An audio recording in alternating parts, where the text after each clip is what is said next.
kwamba sawa au si sawa. Kwa hiyo katiba ile imeishafikia hatua ya mwisho.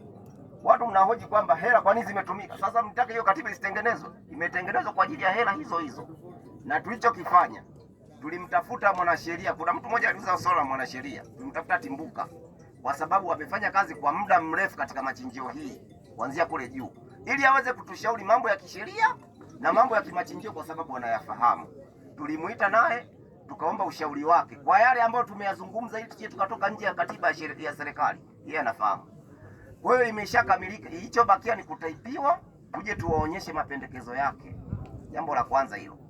Jambo la pili, kuhusu mapato na matumizi, hela zingine zipo zimebaki, ziko kwa mwenyekiti, kwa mtunza fedha, zipo hazijatumika karibia 900 na kitu, zipo mpaka leo. Kwa hiyo sasa mnapokuwa mnakatisha mnakuwa hammalizi na hatutafika mwisho. Nimekuwa ushauri wangu kama inawezekana kila kikundi kitoe wajumbe tena, kwa sababu tukikaa watu wengi, kila mtu ana mawazo, mwingine anapeleka mbele, mwingine anarudisha nyuma.